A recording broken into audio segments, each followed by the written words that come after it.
Okay, here we are at week 6, the very last week of our course, and this week we're going to have a bit of a romp. We're going to start looking at fallacies. Fallacies are bad arguments that look like good arguments and can easily be confused for them.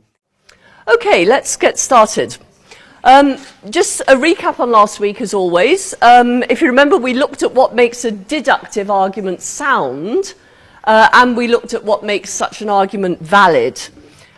So just a quick reminder for you, would the argument be sound in this situation where it's valid but it has false premises? Put your hand up if you think that's sound. So it's a valid argument but false premises. Okay. What about if it's an invalid argument with false premises? No. Okay, what if it's an invalid argument with true premises? And a valid argument with true premises.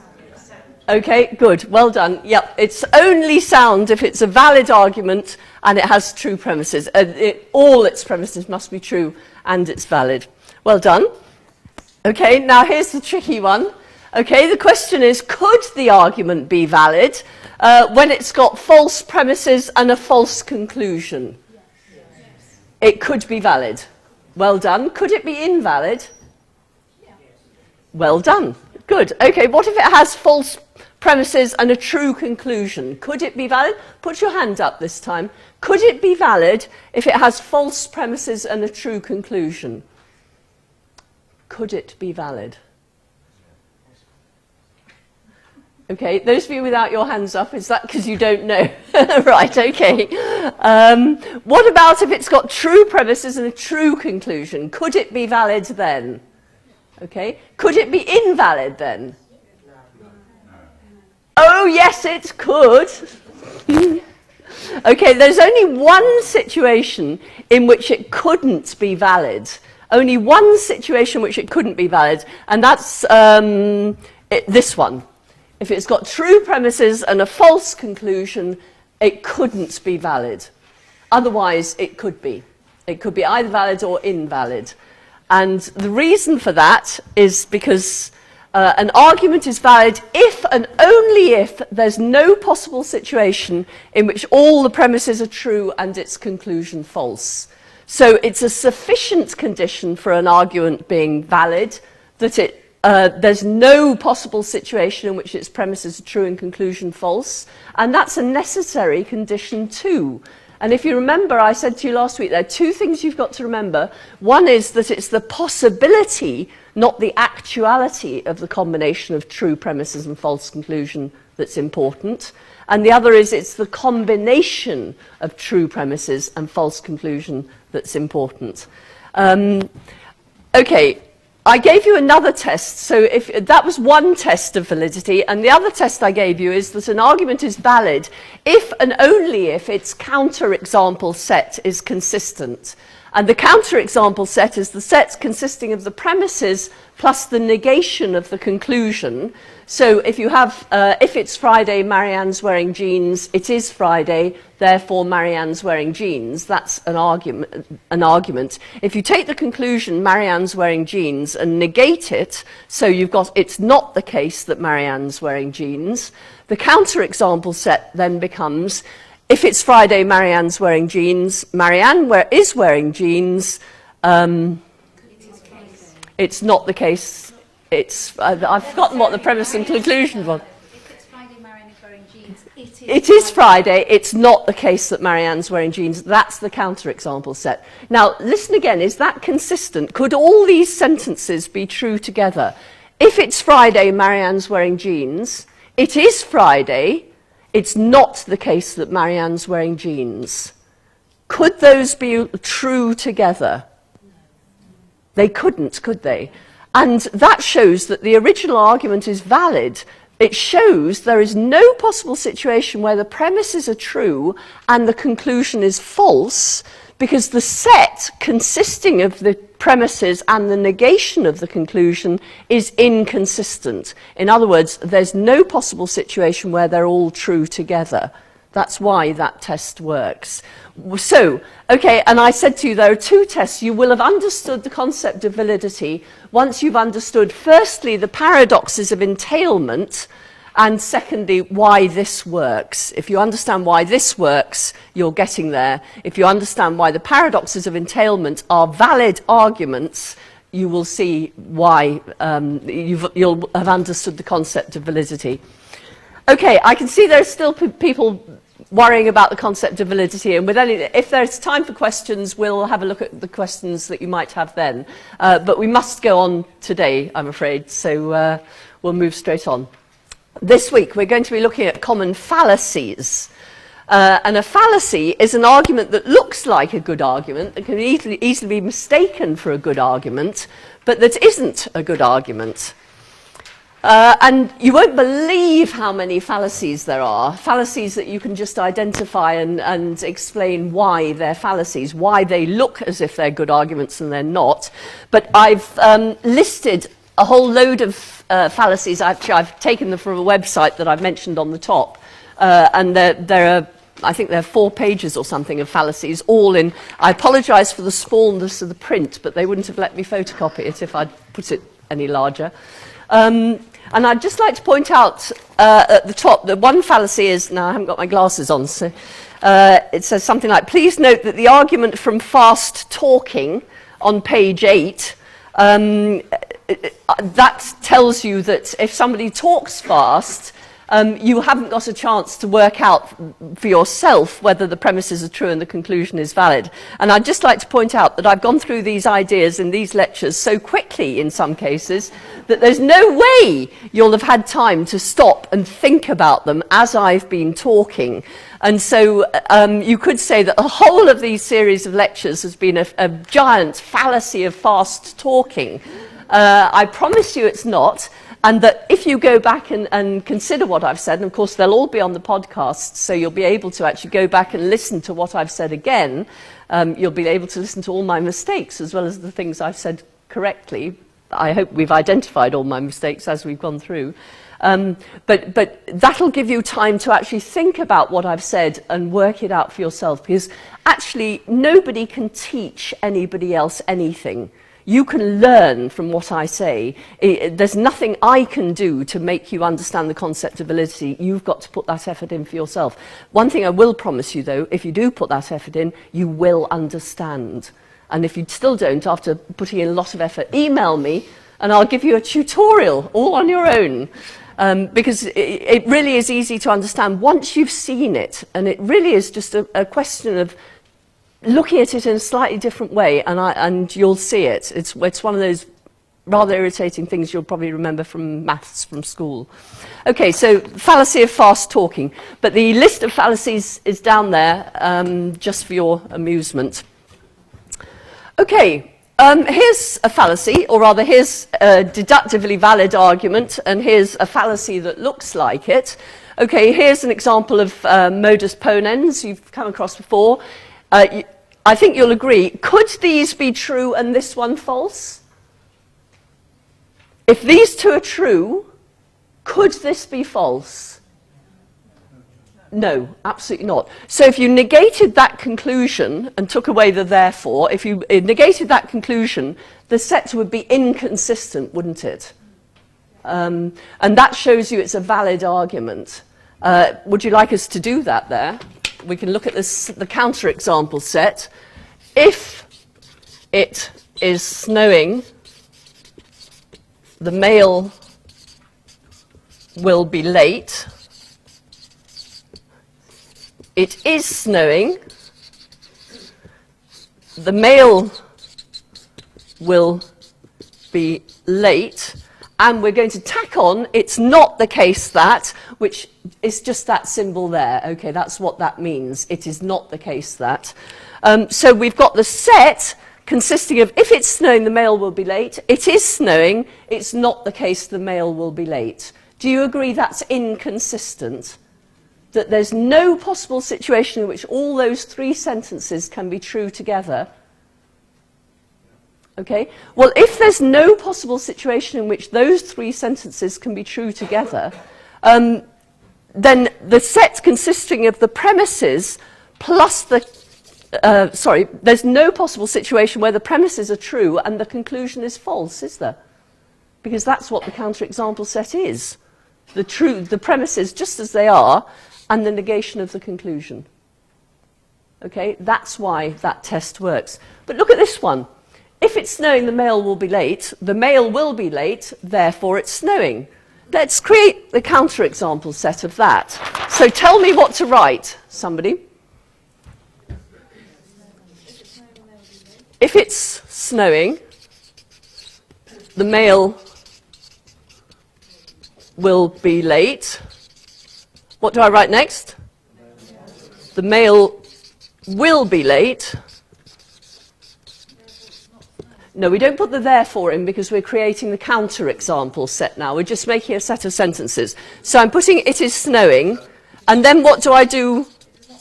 I put the negation sign in front of that and say it's not the case it's snowing. So we've now got the set consisting of the premises, just as they are, plus we're pretending the conclusion is false. Okay, we're putting a not the case in front of the conclusion, pretending it's false. Now, could these sentences be true together? Is there a possible situation in which all these sentences are true, where if it's snowing, the mail will be late, the mail is late, but it's not snowing? Yes, okay, give me a couple. It's a postal strike, yes, exactly so. Okay, give me another one if you can think of one. The mail van's broken down, exactly. So there are all sorts of situations in which these two premises are true, and so is the negation of the conclusion. Therefore, it's obvious there's more than one possible situation in which the premises are true and the conclusion is false. So making a counterexample set enables you to think about situations where the premises are true and the conclusion is false, and that's why it tells you whether the argument's valid or not. So this is a deductively valid argument, and this is a fallacy. This is the fallacy of affirming the consequent. So if you like, you take the consequent of the conditional instead of the antecedent, and you put that as the second premise, and then derive the antecedent instead of the consequent, and it doesn't work, as you can see. Okay, so that's a formal fallacy. We're going to look at fallacies informally. Some of the fallacies that we'll look at are actually formal fallacies, but I'll talk about them informally because it's just as easy for you to understand. Okay, we're going to have a look at three types of fallacy. We're going to look at fallacies of relevance, fallacies of vacuity, and fallacies of clarity. And even then, we're just skimming the surface. Okay, so let's look at fallacies of relevance. The first one is a non sequitur.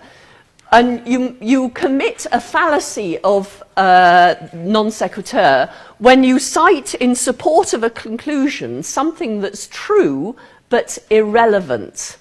Okay, so you cite in support of a conclusion. So one of your premises is true, so that's fine, but it's irrelevant to the conclusion.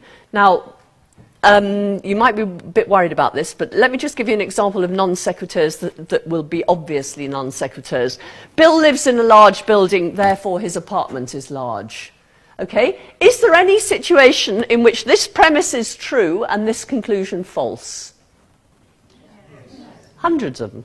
Yeah. I mean, he may live in a large apartment, large building, but his apartment may be no bigger than a broom cupboard. Right? So you can see that that isn't a valid argument. And the reason it isn't is because the premise, it doesn't matter how true the premise is, it's completely irrelevant to the conclusion, isn't it? You cannot derive the truth of the conclusion from the truth of that premise. Now, I can imagine that you're thinking, well, what about those paradoxes of entailment then? You know, surely that was a paradigmatic case of irrelevance. If you remember, I had grass is green, therefore 2 + 2 = 4. Okay? Now, surely that premise is irrelevant to the conclusion. But let me ask again, is there any possible situation in which that premise is true and that conclusion is false? Is there any possible situation, let me ask again, in which that premise is true and that conclusion false? Why not? You're right, there isn't. But why isn't there? We saw here that this premise can be true and that conclusion false, can't we? That's not a problem. That is a non sequitur, commits the fallacy of irrelevance. But why doesn't this one do that? Oh, I'm sticking my neck out here. I have no idea. That's all right, go on. First, the conclusion isn't dependent on the premise. Well, neither's that one. I mean, that's what's wrong with this one, is that the premise and the conclusion are completely irrelevant to each other, aren't they? So why isn't that a problem with this one? The conclusion has to be true. The conclusion is necessarily true, that's right. So the reason this is a paradox is that the premise is completely irrelevant to the conclusion, but it satisfies the definition of validity, because there can't be any possible situation in which the premise is true and the conclusion false if there isn't any possible situation in which the conclusion's false. How can P and Q be true if Q isn't true? If Q is necessarily false, then how can P and Q be true? The truth of P just becomes irrelevant, doesn't it? The truth of P is just unnecessary to the whole claim. Are you with me? I'm seeing lights sort of going on here, but it's difficult, isn't it? Okay, so this commits the, this is a non sequitur, whereas that's not. That's a case of a paradox of entailment.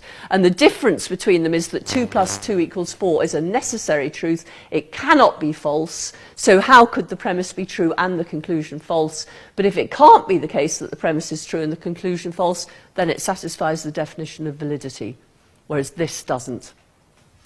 Okay, here's another non sequitur. Every year, many people are supported through life by their religious beliefs. Therefore, their religious beliefs must be true. Okay, does that premise give any support at all to that conclusion? No. I mean, perhaps your religious beliefs really do help you live a good life, live a life that's satisfying to you. That doesn't necessarily mean they're true. Because false beliefs, if you believe false beliefs are true, they're going to give you everything that they would give you if they were true, if you see what I mean. Okay, so those are two non sequiturs, and we can see why a non sequitur is an invalid argument, that there's easily a possible situation in which that's true and that's false, therefore it's not valid. Again, the truth of that bears no relation to the truth of that. So again, the two arguments are not valid. Okay, how do arguments like this work? I mean, one of the things we've got to argue, we're forever falling for fallacies. I mean, we argue incorrectly. We either make fallacies, we argue fallaciously ourselves, or we fall for the fallacies that other people offer us. Have I talked to you about the principle of charity? The principle of charity tells you that your interlocutor's silliness is less likely than your bad interpretation. Okay, what does that mean? Okay, what's your name? I was thinking of the lady in front with the nice necklace. Margaret. You've probably got a nice necklace too. Okay, Margaret. Margaret and I are arguing. Margaret says something that I think is blindingly obviously stupid. Okay, now I've got two possibilities. I can think, Margaret's just said something blindingly obviously stupid. I'm not going to talk to her anymore. You know, she's obviously not worth talking to. Because she said not P, whereas surely P is obvious. Now, what the principle of charity tells me to do in that case is to say, well, that's interesting. Margaret says not P. I think not P is definitely false. Therefore, I must have misunderstood Margaret. Because her silliness is far less likely than my misunderstanding her argument. Are you with me? Okay. So instead of saying to Margaret, you must be joking, how stupid can you get, or anything like that, or just saying to myself, oh, right, okay, thanks, Margaret, nice to see you, etc., and walking off. I say to Margaret, that's interesting, you think not P, I think P. Why do you think not P? And you give me your reasons, and I give you my reasons for thinking of P, and we have a proper argument, and we discover, actually, that P and not P are not, in this case, inconsistent, that we've both got a slight misunderstanding. Let me give you an example. I don't know why I use this example, but I always do, so I'm going to do it again. Two rats in a cage. They've both come from different cages, and in one of those cages, one of the rats was given an electric shock every time a sound was made. The same sound resulted in the other rat being given a food pellet.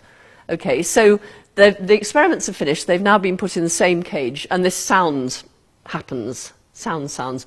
Now what's going to happen? One rat's going to rush shaking into the corner of the cage waiting for an electric shock, and the other rat is going to be rushing up to the food bowl looking for a food pellet, isn't it? Yeah. Okay. And then they look at each other and think, you're mad. You know, why have you done that? If they were talking to, this is why I don't understand why I use this example, if they were able to talk to each other, they would then discover that actually they both overgeneralized, didn't they? Because one's experience was that whenever this, and the other's experience was whenever that, they assumed that's all the experience there was in the world. And in fact, they've now got two counterexamples to that. One is they're in a cage where the sound goes off and nothing happens. And the other is that there are places in the world where something completely different happens. And it's only if they talk about it that they'll discover that.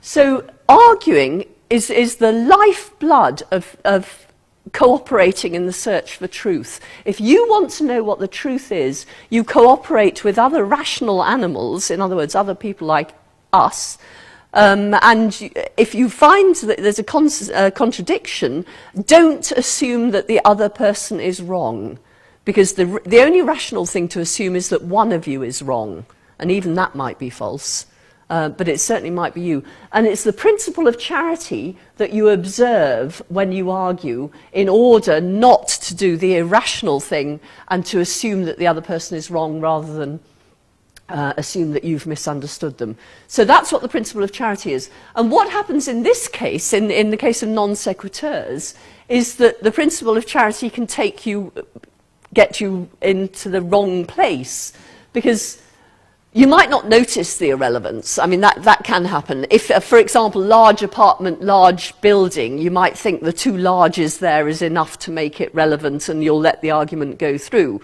You wouldn't be right to do that, but it maybe is understandable.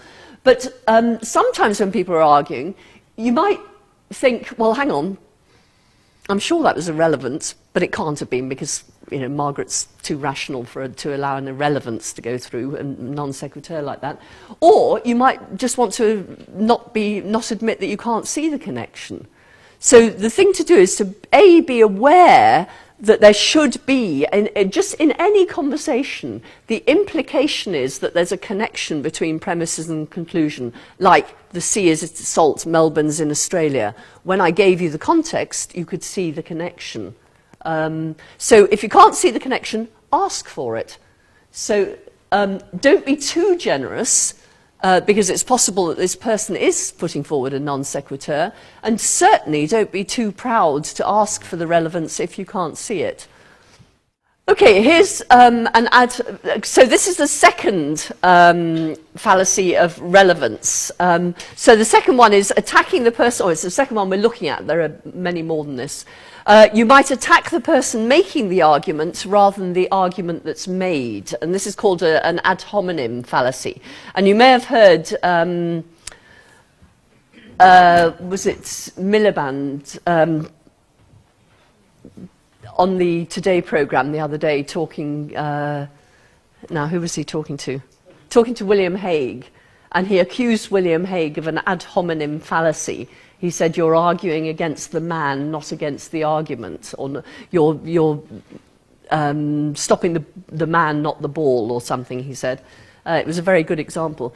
Okay, here's an ad hominem fallacy. Nick Griffin is leader of the BNP, therefore his claim that some people worry about immigration is rubbish.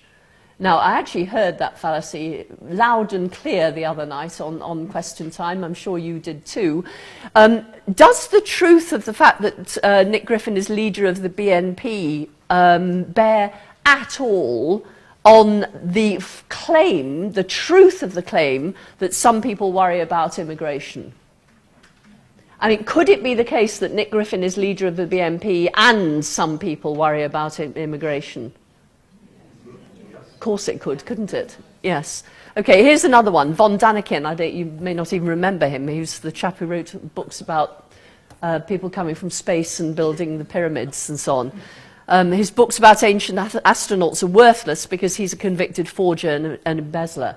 Now, he is actually a convicted forger and embezzler. Does that mean that his books are worthless? Okay, so could this premise be true and this conclusion false? Yes. Could this premise be true and the conclusion false? So the arguments are useless, aren't they? They're both invalid. There are possible situations in which the premise is true, conclusion is false. They're not good arguments. Now, it's very important when thinking about ad hominem fallacies to distinguish between ad hominem attacks and ad hominem fallacies. And the difference between the two is this.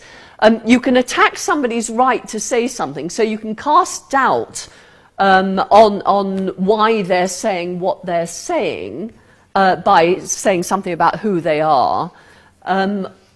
What you can't do is cast doubt on the truth of what they're saying. So here's the difference between the two. Here's an ad hominem attack. Nick Griffin is a self-professed racist, so you should take care when listening to his claims about immigration. Now that just seems sensible, doesn't it? That's an ad hominem attack. That's not a fallacy at all. All you're doing is warning somebody that this person has a vested interest in making you believe something. So you should take his claims with an extra pinch of salt. But it doesn't say anything about the truth of the claim. So here, well, the only thing it says about the truth of the claim is that you should be aware of the truth of the claim because this person wants you to believe that. And of course, that's not a good enough reason for believing it. Nick Griffin is leader of the BNP, therefore his claim that some people worry about immigration is rubbish. That is a fallacy.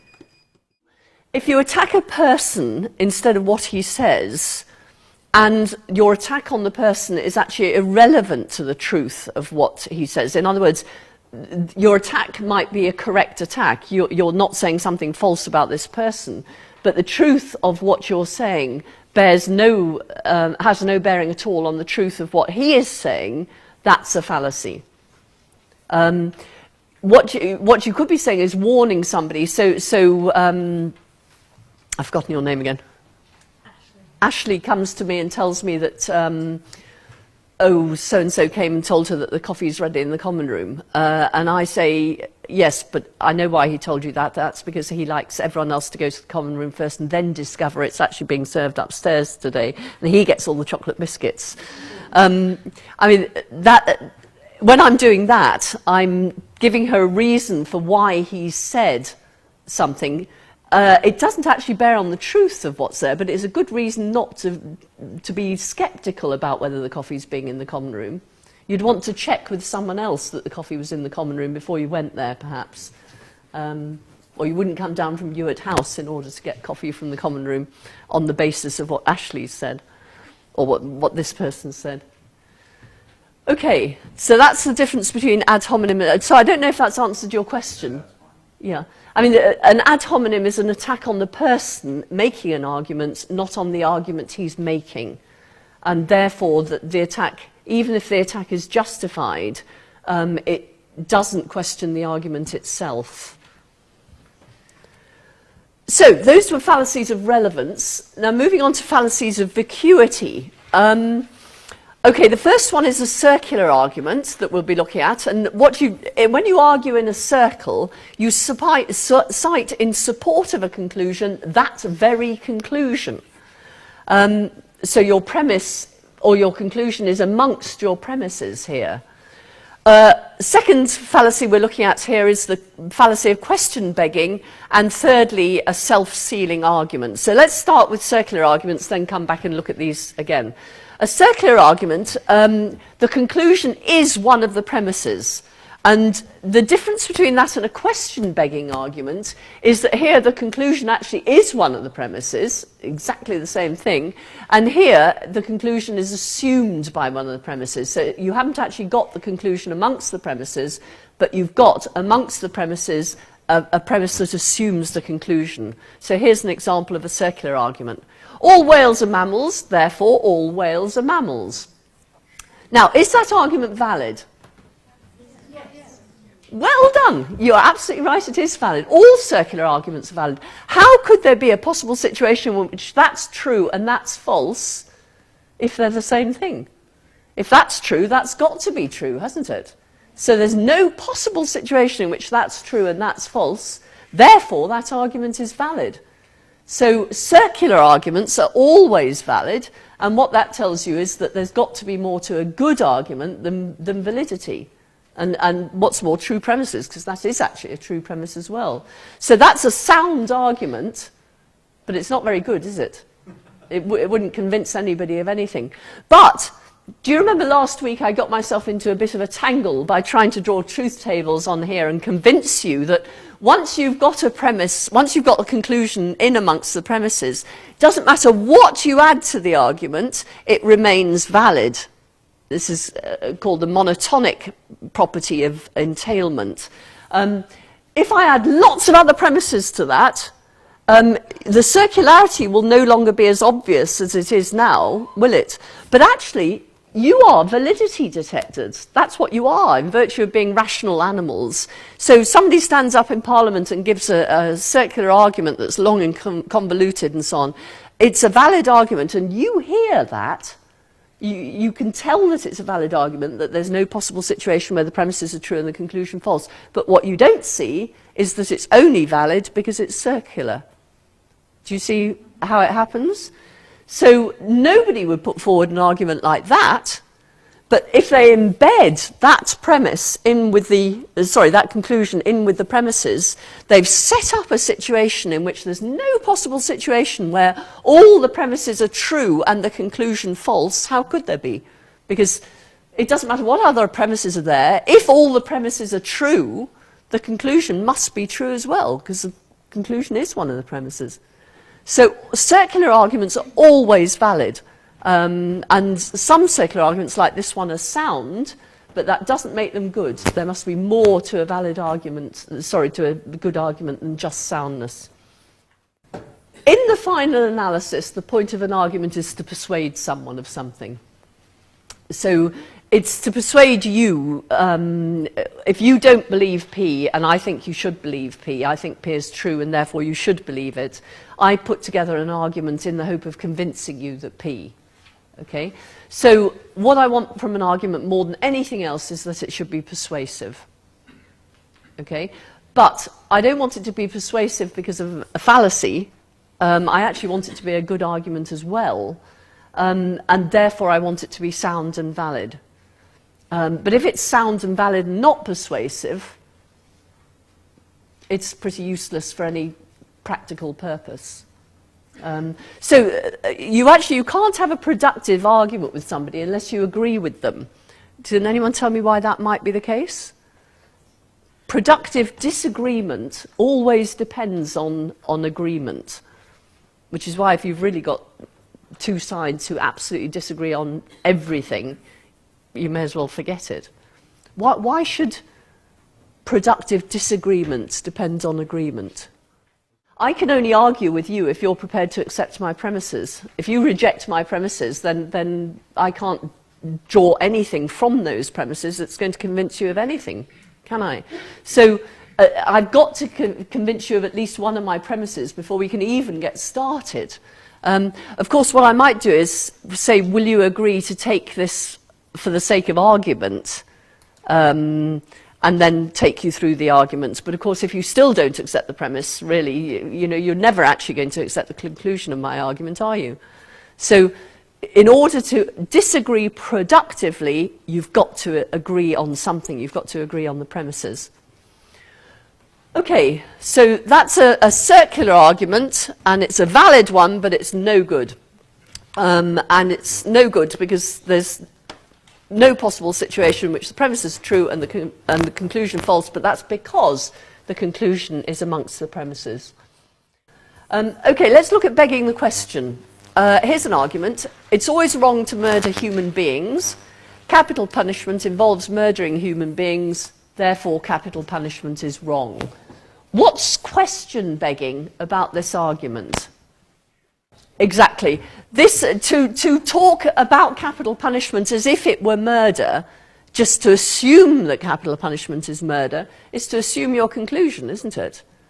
I mean, most people would say that actually capital punishment isn't murder, because murder is illegal killing, whereas capital punishment is legal killing, isn't it? Judicial killing. So by talking as if capital punishment and murdering human beings are interchangeable here, you're actually begging the question, aren't you? You're begging the question, well, hang on a second, you know, why should I believe capital punishment is wrong on the basis of these two premises? I don't accept that one at all, because you're just assuming your conclusion here. Are you with me? So when you say that an argument is a fallacy, you're not necessarily saying it's invalid, but you are saying there's something wrong with it. There's something wrong that means it's not persuasive. It shouldn't persuade you. Often that'll be the case because it's invalid, but not always. And certainly with cases of circularity and question begging, that isn't the case. Okay, any other question before we move on? No? Okay, let's... Okay, where are the question-begging premises in each of the following arguments? Let's do an... so, intoxicating beverages should be banned because they make people drunk. Let's set out the argument logic book style before we do that. We might need to suppress premise. So what's the argument here? Think about it for yourself and then put your hand up when you've put out the argument logic book style. Yes, being drunk is bad or something like that, or beverages that make people drunk should be bad. That's probably the right one. Beverages that make people drunk should be bad, should be banned. Intoxicated beverages make people drunk, therefore intoxicating beverages should be banned. What's the question begging bit? Which premise would you reject? You couldn't have a beverage that's intoxicating without having a beverage that would make you drunk, because an intoxicating beverage is exactly a beverage that makes you drunk, isn't it? The fact is, you're not going to be able to reject that argument because it's assuming its conclusion in its premises. So beverages that make people drunk should be banned. Intoxicating beverages make people drunk, therefore intoxicating beverages should be banned. It's a valid argument, but it's not ever going to persuade you. Well, let's go back to this one. Let's go back to can you see that, now you might be for capital punishment or against it, but anyone who made this argument is clearly against capital punishment, aren't they? Okay, so they would be making the argument in order to try and persuade someone who's for capital punishment or neutral either way to agree with them that capital punishment is wrong, right? Okay. And the problem with the argument they offer is that it's not going to convince anyone who isn't already convinced of the argument, is it? Because I might say I'm against capital punishment. I'm for capital punishment. I might accept that premise. There's our starting point of agreement. But as soon as we get to that one, I'm going to say, what? Hang on, no. Why should I accept that? You're assuming that capital punishment is wrong in making that premise. You know, if you change that premise to capital punishment involves killing human beings, that's fine.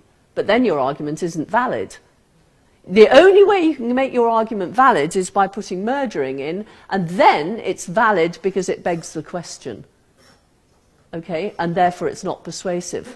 So in exactly the same way,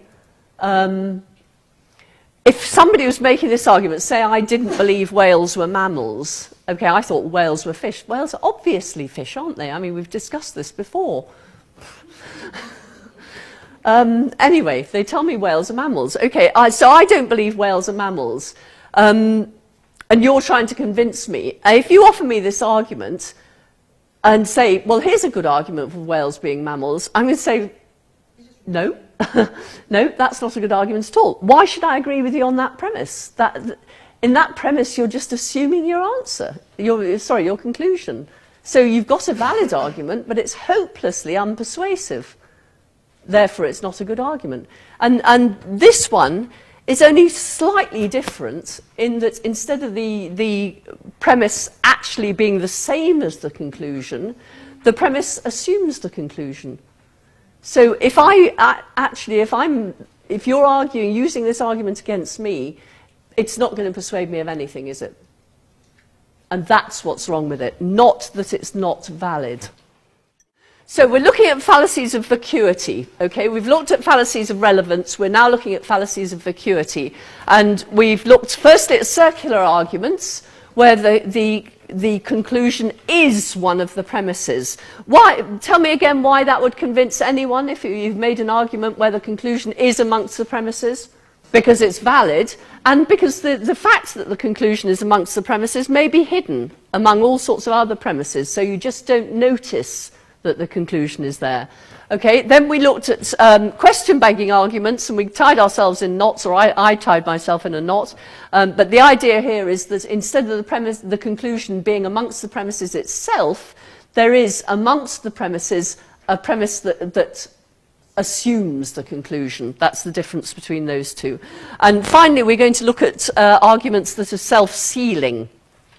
Okay, a self-sealing argument. 2 weeks from today at 2:45, you're going to be doing exactly what you are doing. Well, it will be a true statement, won't it? I mean, that couldn't be false, could it? But it's not a persuasive argument. Why not? It's completely vacuous. It says absolutely nothing, does it? It doesn't give you any prediction. It doesn't limit the possibilities at all. It just tells you you're going to be doing whatever you're going to be doing, which has to be true. Not persuasive. Here's one that actually lots of people do think is persuasive. We must respect all moral beliefs, therefore moral relativism is true.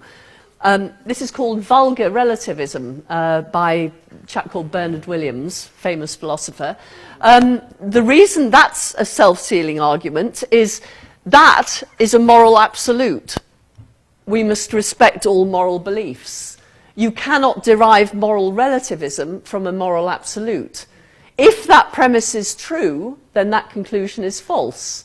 And if the conclusion is true, the premise is false.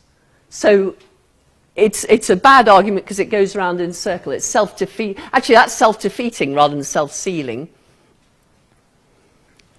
Yes, that actually should be in a slightly different category. But here's another one that you may have, variants of it will have caught you out at some point, I'm sure. Global economy is controlled by Jews, and any appearance to the contrary is the result of Jewish cleverness. Women are stupid, and any appearance to the contrary is just because they're quite good at covering it over sometimes, you know. So again, a self-sealing argument because you know that you can't be refuted because whatever happens, you've got some reason for why what you're saying is true. So some self-sealing arguments move back and forth from interesting but false claims. For example, you might say all human beings are selfish, and you want to say, well, hang on, that's not true. Lots of people are altruistic. They do things for other people. And then you say, oh, yes, but they're still doing it because they want to. I mean, Mother Teresa, she wouldn't have helped all those people unless she wanted to. And you say, well, no, she did it out of duty. And so you say, well, yes, but she wanted to do her duty, didn't she? I mean, she still wanted to do what she did. So the only thing she did was what she wanted to do. So she's as selfish as everyone else. And what's happening here? Well, what's happening is that someone's moving from an interesting but false claim to a true but vacuous claim. And what they'll do is they'll move backwards and forwards between the two until you've got yourself thoroughly tied in a knot. And what you need to do is separate out the two claims that are being made and show why one of them is meaningless, even if true. So, 3 ways that an argument can be self-sealing. It can invent ad hoc ways to dismiss criticism. So, if my prediction didn't work, it's because there were negative vibes in the room. Okay? You know, it's all your fault. It can attack its critics as unable to see the benefits of the position. So, you know, the only reason you don't see that the world's been taken over by Jews or women or blacks or whatever is because you've been taken in by them. Or another one there is, you know, you're in denial, therefore you don't understand what I'm saying about your appalling desires and what have you. It can also redefine key words. So it's selfish to always be doing just what you want to do. Well, it depends how you interpret just what you want to do there. If you interpret, so even Mother Teresa was doing just what she wanted to do, then you might need to have another look at what you mean by selfish.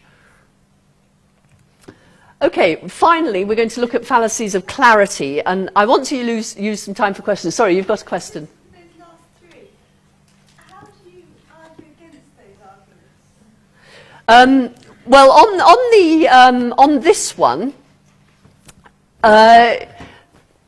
as soon as you have the feeling that you're being moved from between two different propositions, one of which is false and interesting, and the other is ask for time out if you can, because that's the only way you're going to do it. And of course, this is what you won't get. And try and identify what the two propositions are. So in this case, you want to say, okay, the meaning of selfish is usually isn't interested in what anyone else wants. In which case Mother Teresa wouldn't be selfish because she is interested in what other people want.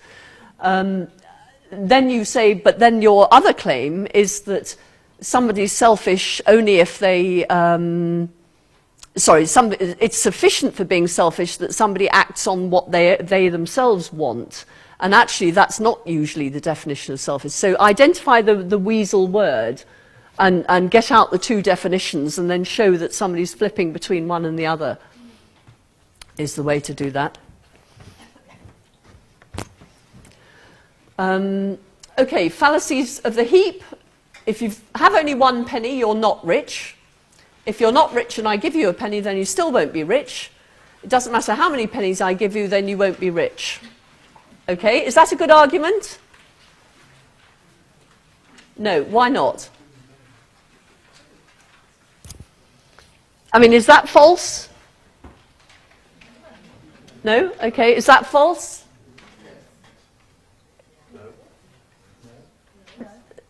Is that, no, it's not false, is it? I mean, that's true.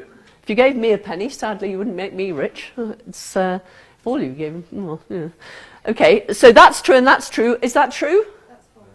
Okay, is this valid? Is there any possible situation where those two are both true and this is false? Yes. Okay, this is actually not a valid argument at all, is it? It's trading on the fact that many words are vague. They admit of borderline cases. So any word you can think of, like tall, fat, clever. Can you think of a few others? Rich is one of them. Yep. Long. Poor. Yep. Any word that admits of degrees, admits of borderline cases, you can construct a heap argument for the fallacy of the heap. And so that's the fact that words do admit of borderline cases, and the idea that a series of insignificant differences can't result in a significant difference. And of course it's this one here that's at fault. Because a series of insignificant differences, if we take blue at this end of the stage and red at this end of the stage, they're two different colours, aren't they? But we can go from one to the other in a series of gradations where you would say in each case they're the same colour, the same colour, the same colour. But so A and B are the same, B and C are the same, but A and C are not the same. Okay, they're intransitive. So when you're making an argument, you should try and avoid words that are grading words, scaling words. And how would you stop these being vague? If you had John has a nice income, what might you say instead of that? Say it again, some of you. The top 10th percentile of income. Good. John is in the top 10th percentile of income earners, or something like that. Yep. Okay. Cocaine is a dangerous drug. It's addictive. Cocaine is addictive, or cocaine. It's the same. You could say the same sort of thing. Yep. Or whatever. Exactly. That's what you're trying to do, is eliminate the vagueness by being more exact in some way or another. So Mary is a clever woman. You can just say Mary has got 3 degrees and a PhD or something like that. Jane is a terrific tennis player. Jane is... what? Yes, okay, good, dead easy. Slippery slope fallacy, this is another fallacy of ambiguity. Humans are rational, in clarity, human are rational because they act for reasons. Radiators turn themselves on when it's cold, therefore radiators are rational. Now, don't laugh, because actually lots of people try and convince me of this, because I don't believe animals are rational. And people always tell me that I should believe animals are rational because they act for reasons. And some people want to say that even radiators are rational because when it's cold, they turn themselves on, except in Rodley House. But I mean, it's usually the case. And therefore, it has a belief that it's cold and a desire that it should not be cold, and therefore it acts. I mean, why isn't that rational? But again, we're doing the same thing, aren't we? Because here are radiators down at one end of acting for reasons, and here are human beings up at the other end of acting for reasons, and we're saying that there's no difference between the two. So any slippery slope argument can fall foul of that. Just quickly, slippery slope depends on the idea that we shouldn't distinguish between things that are not significantly different. And the belief that if A isn't significantly different from B, and B is not significantly different from C, then A isn't significantly different from C. And again, that's true only if you've got something that's transitive, and there are many, many things that are not transitive. Of course, sometimes, I mean, one way of avoiding a slippery slope is actually to define something. We have to use slippery slopes sometimes, don't we? When we think about... you know, well, why should we have the age of being allowed to marry at 16 without your parents' permission or whatever it is, or the age of being able to drink whatever it is? Actually, I have no idea what it is. 18, is it? Right. What happens between the last day that you're 17 and the first day that you're 18 that makes it possible for you to drink on one day and not drink on the other legally? I mean, this is just daft, isn't it? Well, it is daft, of course. But here you have to make a cut-off point at some point. And what the slippery slope is, it can say, well, okay, there isn't an obvious difference, but we have to make one somewhere, or that we can just make one by regulation or whatever. But slippery slopes trade on this particular problem. Here's another one. Mary had a little lamb, he followed her to school. Mary had a little lamb, then she had a little broccoli. We can see that that's an equivocation. It's not actually clear what it's an equivocation on, is it? Is it lamb or is it had? Or little, well, and little actually, isn't it? Because had means possessed, whereas in the first one, in the second one it means ate, doesn't it? Little lamb in the first one is a bit different from little lamb in the second one, and so on. Here's an equivocation, yep. Okay, a feather is light. What is light cannot be dark, therefore a feather can't be dark. What's the equivocation there? The word light. In the first case, it means light as a feather, weight-wise, and the second case, we're talking about light as opposed to dark. So that's the fallacy of equivocation. There are 3 types of ambiguity. Lexical. So what's wrong with that one, I thought it was rum, is that rum is itself ambiguous. That's a word that can mean different things. In the second one, Bert was a fat stock breeder. What's the ambiguity there? Give me the 2 understandings of that term. Stock breeder or the stock. Right, either Bert was fat or the stock was fat, that's right. So it's the scope of fat... so Bert was fat and Bert was a stock breeder, or is it that fat goes with stock breeder, so Bert was a fat stock breeder? Okay, those are the 2. And then finally, cross-reference. My wife's cousin is engaged to her former husband. What's the ambiguity there? So either my wife's cousin is engaged to my wife's former husband, or my wife's cousin is engaged to the cousin the wife's cousin had before. In other words, she's marrying for the second time to the same person. Okay, explain the ambiguities in this sentence, these sentences. No one likes Oxford and Cambridge students. Good, okay. Nobody likes students who've been to Oxford and Cambridge, or nobody likes Oxford students and nobody likes Cambridge students. No one likes Oxford, the city. Yes, no one likes Oxford and no one likes Cambridge students. Yes, that would be another one. Okay, every nice girl loves a sailor. Actually, if you were able to formalize things, you would find it very easy to do this, because this could mean there is a sailor such that every nice girl loves him, or every nice girl is such that there is a sailor whom she loves. You with me? So every girl is such, there is a sailor such that every girl loves him, or every nice girl loves some sailor.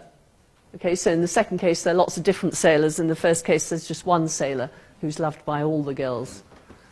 So that's a structural ambiguity. Our shoes are guaranteed to give you a fit. Yeah.